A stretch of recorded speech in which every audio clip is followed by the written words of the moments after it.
नमो अरिहन्ताणं नमो सिद्धाणं नमो आर्याणं नमो वज्रायाणं नमो लोये सव्वे साहुणम् ऐसो पंचणमोकारो सवै पापं प्रणाशनो मंगलाणं च सव्वे सिंह परमं हवै मंगलम। आज हमारा भक्तांबा जी का दूसरा दिन है। सर्वप्रथम हम भक्तांबा जी को समझेंगे संस्कृत के अंदर कैसे उसका वाचन करना। डॉक्टर साहब आप वाचन करिएगा संस्कृत का एक बारी सभी लोग ध्यान से सुनेंगे। डॉक्टर साहब कैसे कर रहे हैं? बोलिए देवाधिदेव दरार श्री आदिनाथ भगवान की भगवान की जय। आचार्य श्री मानतुम स्वामी महामुनिराज की जय। यह संस्तुता सकल वाङ्मय तत्वबोधा दुद्भूत बोध पट सुरलोकनाथ स्तोत्रे जगत्रितये चित्त हरैरुदारय स्तोषे किलाहमपि तं प्रथमं जिनेन्द्रम्। बहुत सुंदर, अति उत्तम।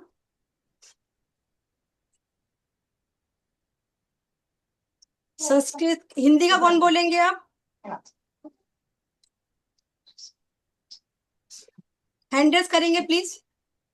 देखिए आज पारुल जी नहीं है, वो किसी जरूरी काम से किसी को देखने गई हुई है। सभी लोग कॉपरेट करेंगे। हाँ, हिंदी का पढ़िएगा सुनील भाई साहब। मुझे संस्कृत का आता है जी। चलिए हिंदी का मैंने पूछा, हिंदी का धीरज भाई साहब आप पढ़ेंगे। पहले एक बार संस्कृत हिंदी। मैम दिख ही नहीं रहा, पढ़ेंगे कैसे? नहीं दिख रहा? नहीं। कैसे कैसे? आपका वॉलपेपर लगा है, वो जो बैकग्राउंड रहता है ना, वो वॉलपेपर है वक्तांबर की लिंक का। एक्चुअली वो ये नहीं है, शेयर नहीं किया, स्क्रीन शेयर नहीं है।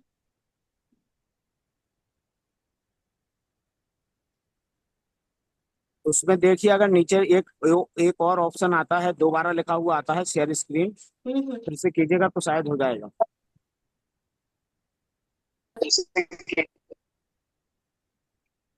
नीचे ब्लू प्रिंट।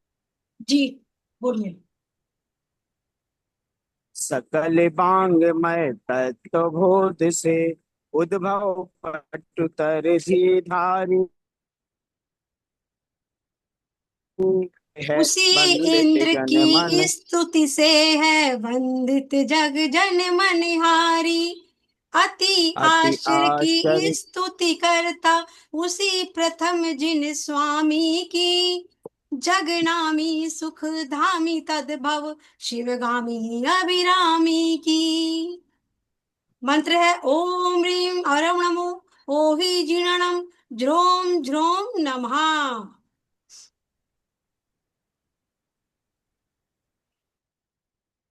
सभी ने वाचन किया, समझा?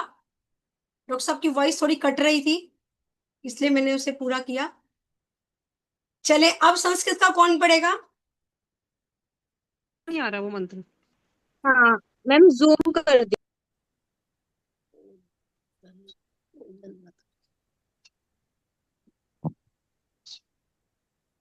कांच का गिलास लीजिएगा, उसके ऊपर रिंग फिंगर से 3 बार ओम बनाना है और उसको ऐसे 3 बार धन्यवाद धन्यवाद धन्यवाद करना है और गिलास को साइड में रख देना है। सबसे पहले आप ये काम करेंगे। उसके बाद आप श्लोक का वाचन करेंगे। यदि आपको संस्कृत में पढ़ना आता है तो संस्कृत में वाचन करेंगे 9 बार। अगर संस्कृत का नहीं आता है तो हिंदी में वाचन करेंगे 9 बार। 9 बार रिद्धि मंत्र का वाचन करेंगे और जितनी बार रिद्धि मंत्र का वाचन करेंगे उस पानी में एक एक रिद्धि मंत्र का वाचन करने के बाद एक एक बार फूंक लगाएंगे। और जब हम 9 बार इस संस्कृत या हिंदी के श्लोक को पढ़ेंगे तब हमारा हाथ उस गिलास के ऊपर होगा, ताकि हमारे बोलने की जो भी एनर्जी है वो सारी इस वाटर में चली जाए। क्लियर है? अब हम इसे समझते हैं, इस श्लोक को हमें पढ़ना कब है। लिख लीजिएगा, इस श्लोक को हमें तब पढ़ना है जब शरीर में कोई रोग हो जाए। मैम आवाज ब्रेक हो रही है आपकी, नहीं सुनाई दे रही। नहीं, वॉइस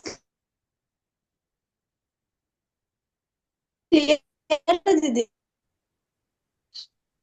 मेरी आवाज क्लियर नहीं है आप लोगों को? आ रही है। क्लियर है। प्रीति जी, आप अनम्यूट करके मेरे को एक बार कंफर्म करें आवाज आ रही है या नहीं। क्लियर है? ओके। शरीर में जब कोई रोग हो जाए, चाहे वो रोग शारीरिक हो और चाहे वो रोग मानसिक हो, कोई भी रोग हो जाए, या कोई भी हम अपने जीवन में संकल्प या नियम लेते हो और वो नियम हमारे टूट जाते हैं। हमने अपने जीवन में कोई किसी मुनि महाराज से या अपने मन में सोच के कोई संकल्प ले लिया कि हम इस काम को करेंगे, पर जब जब भी हम संकल्प लेते हैं तब तब वो संकल्प हमारा, कोई विघ्न ऐसा आ जाए कि वो संकल्प हमारा टूट जाए, तब भी हम इस श्लोक का वाचन करेंगे। इसके पीछे एक छोटी सी 2 मिनट की मैं कहानी सुनाऊंगी आप लोगों को। एक मुनिराज थे और वो एक बार जंगल में बैठे हुए थे। बहुत सारे लोग बैठे हुए थे, उनके प्रवचन चल रहे थे और वो उन प्रवचनों को सुन रहे थे। तो जब मुनिराज के प्रवचन समाप्त हुए तो लोगों ने अपनी बात को कहना शुरू किया कि हे मुनिराज, हम आपसे कुछ कहना चाहते हैं। तो कोई अपने मन की परेशानी को बोल रहा है, कोई अपने तन की परेशानी को बोल रहा है, कोई शरीर में रखी पीड़ा को सुना रहा है और कोई मन की परेशानी को मुनिराज को बताने लगे। अलग अलग लोग अलग अलग बातें मुनिराज से करने लगे। तब उन मुनिराज ने सबकी बातों को सुना और सबको ये उत्तर दिया कि जिनका शारीरिक पीड़ा है या मानसिक पीड़ा है या जिनके संकल्प टूट जाते हैं, वह इस 2 नंबर काव्य का वाचन करें। उससे क्या होगा कि संकल्प नहीं टूटेंगे, शरीर की पीड़ा के साथ साथ मन की पीड़ा भी हमारी हर जाएगी, यानी कि ठीक हो जाए। ठीक है? अब हमें करना क्या है? कभी भी मन में आपको लगे अशांति हो रही है, घर में बहुत कलेश हो रहे हैं, तो आप 20-25 दाने पीली सरसों के ले लेना। 20-25 दाने पीली सरसों के एक कांच के बाउल में ले लेंगे।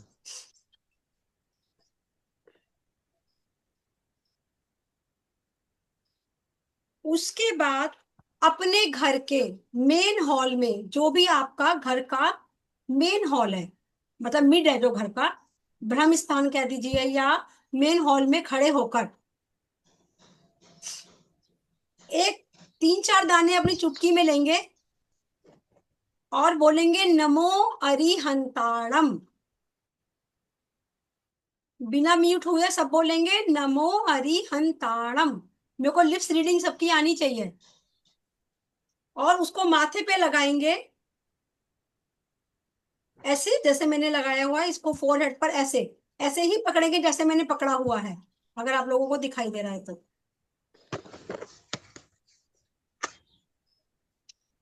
3-4 दाने लिए, माथे पे लगाया नमो अरिहंताणम, और उसको पूर्व दिशा में फेंक दे।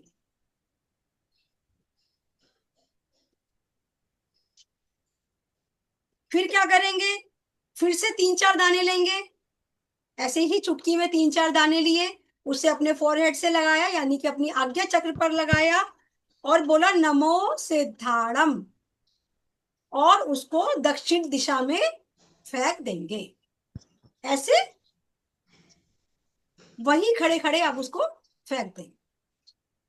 तीसरी बार फिर से हमने लिया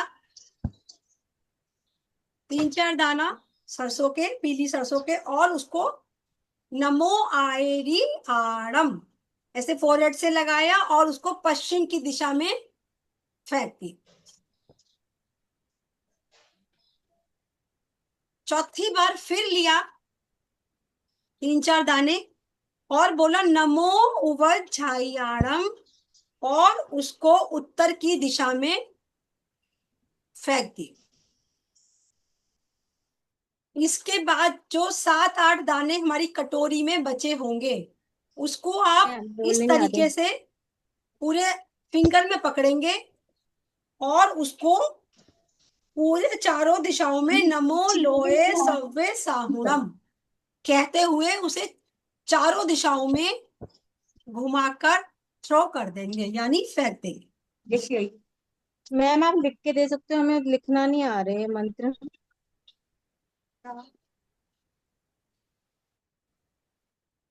हेलो। कौन बोल रहे हैं?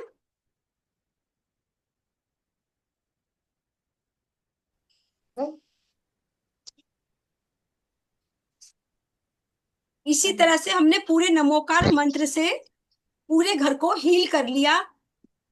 थोड़ी ही देर में, घंटे 2 घंटे में आप देखेंगे अपने आप ही घर के अंदर शांति आ गई। दूसरा उपाय लिख लीजिएगा। 2 सुपारी लेनी है, किसी भी पूजा की शॉप से मिल जाएगा। 2 सुपारी ले लीजिएगा, थोड़ा सा पीला कपड़ा,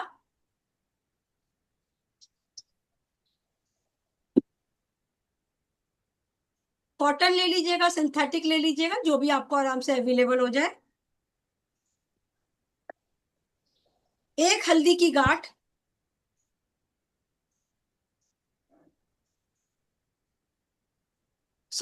हल्दी भी ऐसा करिए 2 रख लीजिए।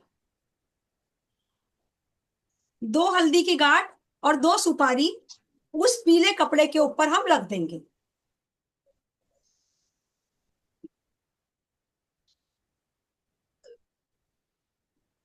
और इस काव्य का वाचन करते हुए कुमकुम और हल्दी, एक कटोरी में थोड़ी सी कुमकुम और थोड़ी सी हल्दी रख लीजिएगा। एक चुटकी मैम हल्दी रख लीजिए। आपकी वॉइस वॉइस चली गई है। प्रीति, मेरी आवाज नहीं आ रही? मैम हल्दी घाट के बाद आपकी आवाज नहीं आई। 2 सुपारी, नहीं नहीं मैम, 2 हल्दी घाट के बाद चली गई 2 आपकी हल्दी आवाज, की 2 गांठ। हल्दी घाट हाँ, के बाद। ठीक है, कोई बात नहीं। थोड़ी सी हल्दी और थोड़ा सा कुमकुम एक प्लेट में रख लीजिएगा अलग से। हल्दी और कुमकुम। अब करना क्या है, उस पीले कपड़े के ऊपर हमने 2 सुपारी और 2 हल्दी रख दी। अब हमें इस काव्य का वाचन करते हुए पीली वो हल्दी और कुमकुम को दोनों को स्प्रिंकल करना है। ऐसे घुमाते रहेंगे, स्प्रिंकल करते रहेंगे, वाचन करते रहेंगे, स्प्रिंकल करते रहेंगे।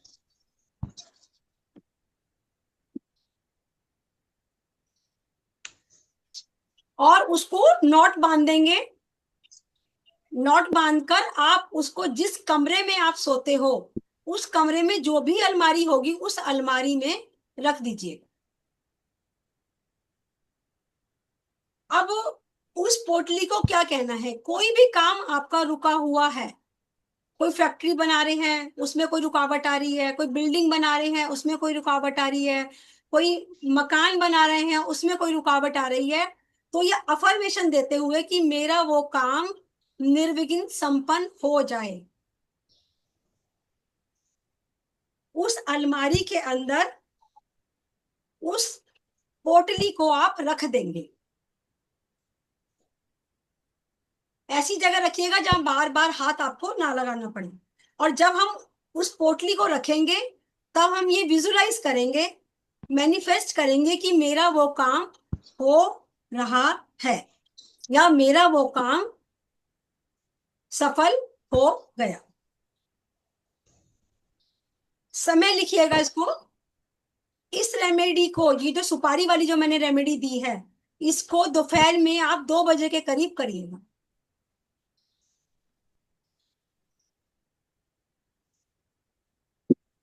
दोपहर में किसी वजह से अगर आप भूल जाते हैं तो रात को 2 बजे करीब करिएगा।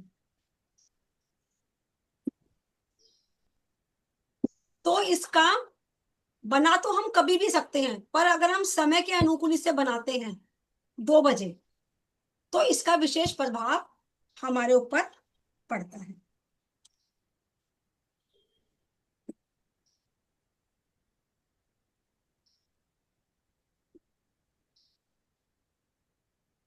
अब इसमें एक बीजाक्षर लेते हैं हम। जिनको भी बहुत ज्यादा तनाव या कहते हैं मानसिक शांति नहीं है, उनके लिए एक बीज मंत्र दे रही हूं। छम छम, छा के ऊपर बिंदी, छतरी वाला छा के ऊपर बिंदी, छम।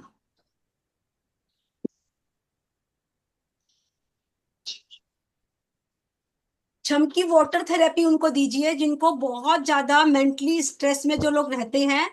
छम छम छम छम छम, इस तरह से बोलेंगे। और चांदी के गिलास में उनको वाटर थेरेपी देंगे जिनको मेंटली स्ट्रेस बहुत ज्यादा रहता है। कांच में भी दे सकते हैं, चांदी में भी दे सकते हैं।